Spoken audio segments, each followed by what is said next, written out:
on the show. Now we're going to continue. Okay, we missed this fighter last week. It was my fault. Not this week though. My last guest tonight, and probably my noisiest guest, is a young boxer who went to Manchester in the summer as an underdog, and I mean a proper underdog, to fight a local idol, and he ripped the form book to pieces. Won the Commonwealth and the British light middleweight title, and he understandably wants a little bit more now. Now here's a guy that silenced any of his last remaining critics. Anthony Small. Good evening, Anthony. And you there, boy?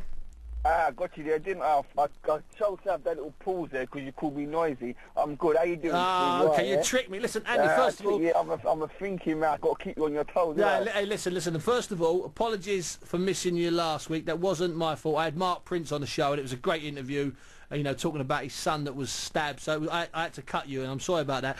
And, Anthony, tell me this. You're boxing in a couple of weeks, aren't you?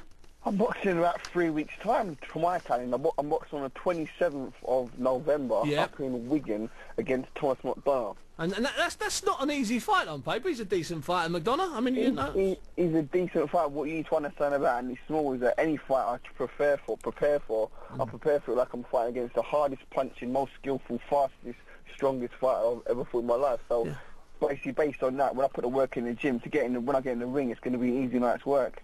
And did you feel that last show, you know, when you beat Matthew Hall, and you know he had a good record, he had the fans there? Do you feel that show sort of proved to some of your critics that you have really got what it takes? Yeah, but the bottom line of it is, there's always going to be critics. The critics are always going to be there, and if you listen to critics and try to satisfy your critics, you end up doing what a lot of fighters do. Muhammad Ali, Roy Jones, Brennan, fighters boxing past their time to prove a point. Me as a fighter, the first person I want to prove a point to is myself.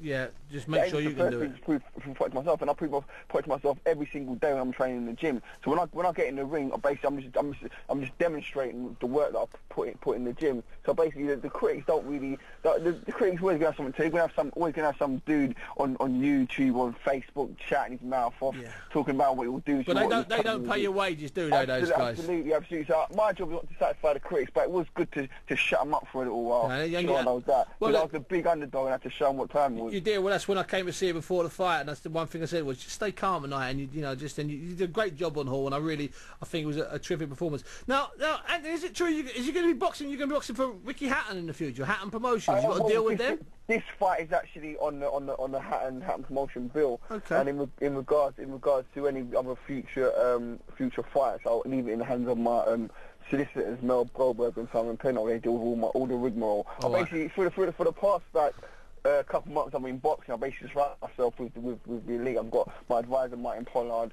and my legal team basically. So when it comes down to it, I just pick up the phone, make a phone call to whatever the category or department needs to be contacted, and let them deal with it. I just get in the gym and do my training, and all the stress is off my head basically. And you can't do any more than that. Listen, Anthony, it's been a pleasure having you on the show. I'll tell you what I'd like to do. I'd like to speak to you after the 27th, after you've dealt with McDonagh. He's awkward, he's ugly.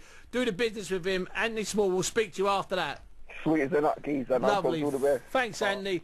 I like that kid. Sometimes he makes a lot of noise, but I like him. George.